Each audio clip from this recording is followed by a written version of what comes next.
반갑습니다. 이번 시간에는 저번 시간에 한 오행에 관한 이야기를 이어서 생성된 후의 역할에 관한 내용이라 할까? 글쎄, 하여간에 이러한 내용들을 알아보도록 하겠습니다. 천은 요각보다 높아서 육기가 훼손하여 사계절을 이루고 지는 두텁고 본원이 깊으니 오행이 변화하여 나타남으로써 만물을 이루게 되니 가히 이르자면 무궁하고 막처한 자이다. 육기라고 하는 것은 바람인 풍과 따뜻한 서와 더운 열과 건조한 조와 습한 습기와 추운 한이 육기가 됩니다. 훼손한다고 했는데 지금 우리의 말로 선회라고 하면은 또한 되겠습니다. 돌고 도는 선회를 한다는 것입니다. 성인이 법을 세움으로써 천체의 운행을 관측하는 자는 모두 그 수를 피할 수 없다. 성인이 세운 법이라는 것은 결국 수라는 것이죠. 그래서 그 수를 피할 수 없다 하였습니다. 입수의 요인을 살펴보면 수를 세운 그 요인을 살펴보면 모두 자연에 나타나 있다. 전부 다 자연에 있는 것입니다. 그런데 요즘에 나오는 각종 이론서들을 보면은 자연을 관찰하여서 설명하지 않고 그래서 글을 보고 그 글을 가지고 다른 글을 만든 결국 자연이 아니고 글을 보고 만든 허상인 경우가 상당히 많습니다. 분명히 유고 만민영 선생께서는 세운 수, 입수는 모두 자연에 나타나 있다 했습니다. 어떠한 원리를 그려서 보았다면 그 원리를 가지고 과연 현대에 우리가 살고 있는 자연과 맞는가 비교하여서 그 이론을 이해하는 것이 마땅합니다. 그래서 글을 보고 글만 가지고 그 글을 이해하면은 자연의 원리와는 너무나 다른 상이한 것이 너무나 많습니다. 그러니 꼭 어떤 원리를 입수했다면은 꼭 자연과 대비해서 살펴보는 것이 좋다는 것을 다시 한번 강조하는 바입니다. 옛날 경전에 실려 있는 것은 자연과 금액이 동일하고 다르지 않아 추론하면 그 기밀에 정통하게 될 것이다. 옛날의 경전에 실려 있는 것이 중요한 것입니다. 현대에 많은 책에 실려 있는 이론서들은 자연과 다른 경우가 많습니다. 많은 게 아니고 그 다라고 해도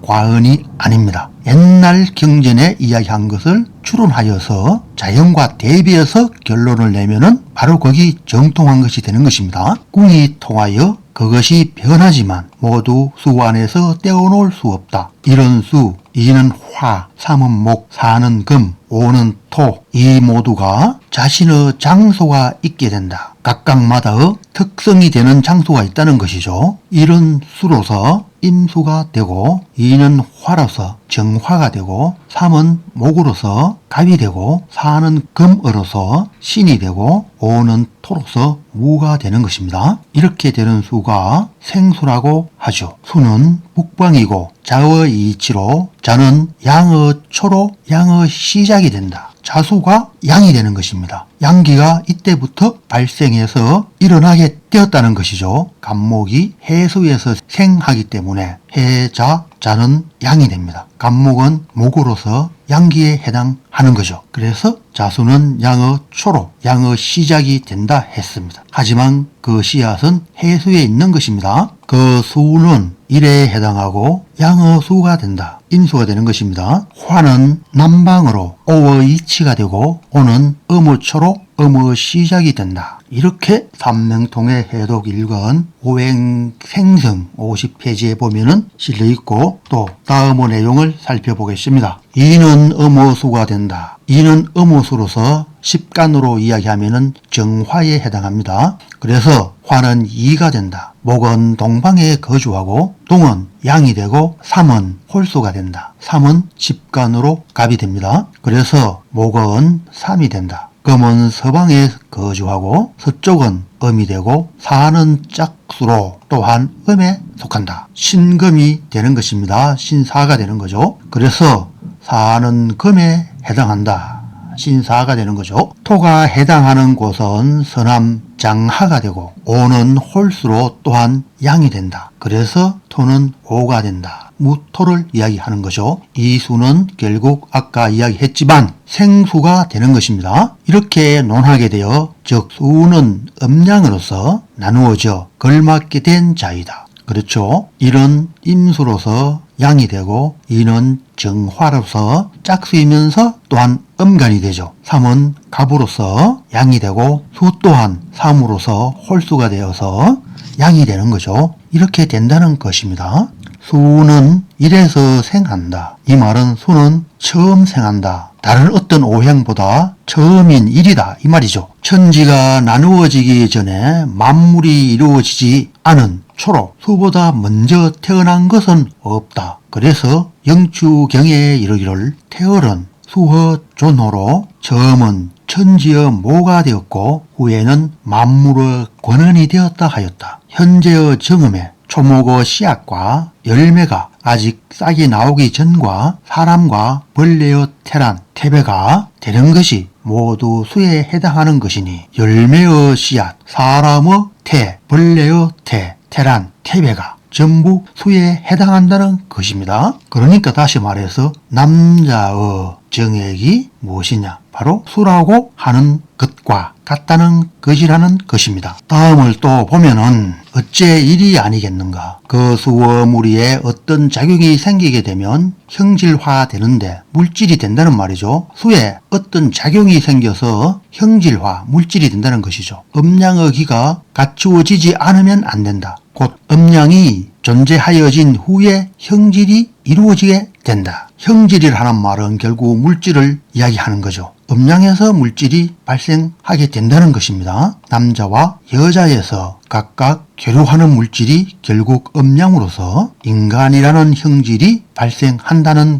것과 같겠습니다. 그래서 물질은 작을 때 맛이 쓴 것은 화의 조짐이 되고 물질이 익으면 달콤한데 토 맛이 된다. 단맛이 극하게 되면 도리어 담백하게 되어 담백한 것이 맛의 근본이 되는 것이다. 그러므로 사람의 태어난 품은 부모, 즉 음양에서 생성되어 화하여 먼저 두 개의 신장이 만들어져 좌우의 신장은 수가 되고 우의 신장은 화에 속한다. 화는 명문이라고 하고 즉 화는 수로 말미암아 후에 나타나게 되니 화는 다음으로 이가 된다. 그래서 임은 1이고 정은 2가 되는 거죠. 즉 다음의 2가 된다. 또 글을 보면 초목의 씨앗과 열매가 비록 크기가 다르더라도 그 중에는 모두 두 개가 있어 두 개라 하는 말은 음양을 이야기한 것입니다. 서로 합하는 것으로 사람의 신장이 생기는 것과 같이 또한 음양의 조짐으로 이러한 이유가 만물이 이루어지는 음양 합체가 아닌가.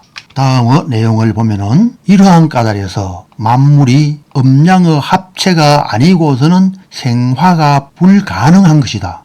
원래 음양이 합체한 후에 봄에 태어나서 가을에 이루어지는 것이다. 동지에서 음양이 교류하는 거죠. 동지 그 시점이 바로 음양이 교차하는 것으로 합치하는 거죠. 그리고 봄이 되어서 물질이 일어나게 되는 거죠. 그리고 그 결실은 가을에 이루어지는 것이죠. 1년이라는 물체를 보면은 이렇게 되는 거고 이것을 인간에 비교하면은 또한 다르죠.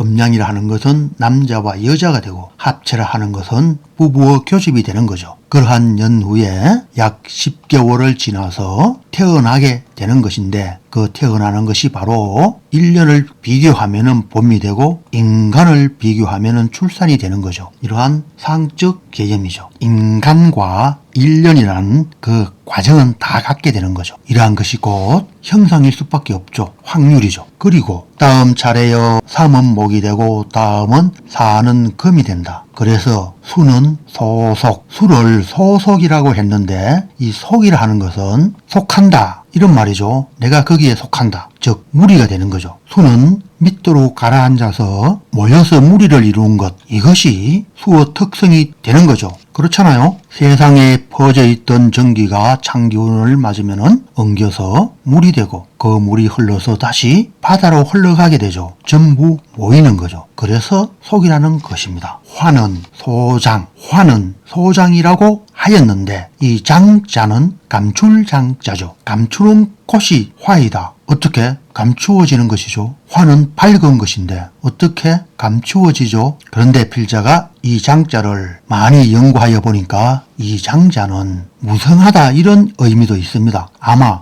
화는 소장이라고 한 이 당시에 이 장자를 바로 무성이라고 많이 무성하다는 풍요롭다는 이러한 글자로 많이 사용한 것으로 보여집니다. 장자 위에 붓으로서 사용하는 이것 풀초자죠. 풀이 무성하게 되는 그리고 건정하게 된다는 이 자가 또한 장자에 있죠. 그렇죠. 물론 이 사자는 없지만 풀이 있고 건장하다는 이 부수가 또 있잖아요. 그래서 그 당시에 아주 고대에는 이 장자를 풍요롭다, 무성하다라고도 사용한 듯 합니다. 창고에 가득 저장하면은 이것은 무엇입니까? 풍요로운 것이죠. 무성한 것이죠. 많은 것이죠. 그러한 의미로서 이 장자를 사용한 것으로 보여집니다. 목은 소발, 이 발은 발생한다. 나타난다는 말이니까 목은 봄에서 나타나게 되죠. 새싹이 나타나게 되죠. 이러한 것이 목의 특성이 된다고 하겠습니다. 검은 소별, 확실하게 열매로서 구별할 수 있는 결실로서 이제 맞춰서 구별되는 매듭이 있는 이러한 별자로서 이해할 수 있을 듯 합니다. 모두 토에 기인하지 아니한 것은 없고 기인한 후에 이루어지게 되니 토는 오가 된다. 모든 것은 토에서 거주하게 되는 거죠. 그리고 또한 토를 밧줄이라고 하죠. 모든 나머지 사행들을 잡아메어서 이탈하지 못하게 거주시키는 그러한 것이 토가 된다는 것입니다. 또 다음 글을 보면 목은 동, 금은 서, 화는 남, 수는 북에 거주하고 토는 중앙에 거주하여 4개의 밧줄을 펴 사계절을 묶어 기대게 하는데 사람에게는 4개의 팔다리가 있는 것과 같다. 그래서 목, 화, 금, 수는 모두 토를 기다렸다 후에 이루어지게 된다. 인간이 엄마의 뱃속에서 형성될 때 마지막에 완전한 인간으로서 형상이 이루어지게 되는 그때가 토라는 것이죠. 그래서 체가 되는 것이고 이 체 또한 태극이 되는 거죠. 그 토의 수를 얻음으로써 다시 이루어지게 된다. 즉 성수로 수는 6, 화는 7, 목은 8, 경은 9, 토는 항상 5로서 수를 생하는 것이 되어 10에 이르는 것은 불가하다. 이렇게 이야기하였습니다.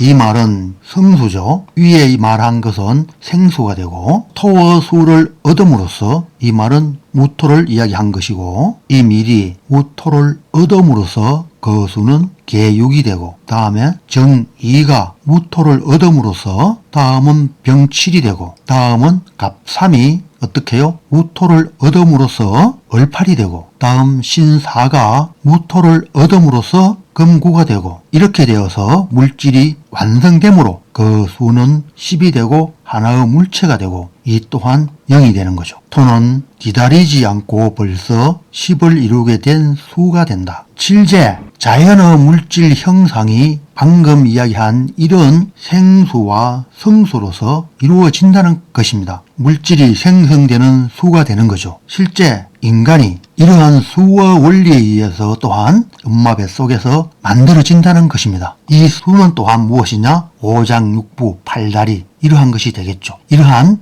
오장육부가 생겨나는 것이 이 수의 순서와 그 이치가 동일하게 됨으로 인해서 태어난다는 것입니다. 글자에서 글자를 만들고 글자를 이야기하고 이러한 것이 아니고 실제 우리의 생명체에서 이러한 내용들이 이루어진다는 것입니다. 이것이 생성의 수가 되고 모두 오와 합함으로서 이루어진다. 무토와 합함으로서 이루어진다. 불교에서 말하는 인연이죠. 인연으로서 맺어진 것이 바로 물질이 되고 또한 인간이 된다는 것입니다. 다음을 보면은 대연의 수는 분명하게 이러한 연유에서 세워진 것이니 만물은 어찌 수를 피할 수 있겠는가. 대연의 수라 하는 것은 주역에서 사용되는 수가 되죠. 55수가 되고 이 수 중에서 49수를 사용한다고 하였죠. 요거 만민년 선생께서는 여기서 하고 싶은 이야기는 수로서 이루어진 주역이 어떠한 측면으로 우리가 공부하는 사주명리보다는 더 정확한 이론이다. 이러한 것을 간접적으로 또한 설명한 것이라고 할 수도 있습니다. 1, 2, 3, 4, 5, 6, 7, 8, 9 이 수가 결국 자연이니까 주역에서 사용하는 수가 좋은 것으로 등한시하면은 안 된다는 말이죠. 다시 글을 보면 삼음과 삼량이 올바르게 화한 자는 근본을 따라서 생수가 되고 대응하여 화하는 자는 사무로 끝으로 성수가 된다. 생수와 성수를 이야기한 거죠. 생수는 1, 2, 3, 4가 되고 이 1, 2, 3, 4가 무토인 5와 결합하여서 화하여 이루어진 수로서 그게 6, 7, 8, 9이다. 성수는 그래서 후에 이루어진다. 오운의 별이에서 태과한 자는 수를 이루고 그게 바로 성수가 되고 미치지 못한 자는 수를 생한다. 그게 바로 생수가 되는 것입니다. 그래서 그 생성된 다소의 수를 취하여 점으로 사용하자면 규정된 기가 변한 자를 다시 세워 술로 만들면 되게 명확하게 모두 사용할 수 있는 것이다. 우리가 세운 사주팔자뿐만 아니라 수를 가지고서 하나의 술법을 만들면은 또한 명확하게 사용할 수가 있다는 것이죠. 주역이 바로 그러한 것이죠. 주역은 수를 가지고서 그 수에 해당하는 징조를 역설한 것이 주역이 되죠. 그러면 우리는 이 주역을 사용할 수가 있는 거죠. 예를 들어서 깡통에 49수를 적어서 넣고 어떤 사람이 그 수를 끄집어낸 수가 5가 된다. 그러면 이 5를 주역에서 이야기한 오수에 관한 징조를 통변한 그 내용을 이야기하면은 되는 거죠. 이 외에도 얼마든지 주역의 이 징조를 설명한 내용을 가지고서 술법을 만들 수가 있겠죠.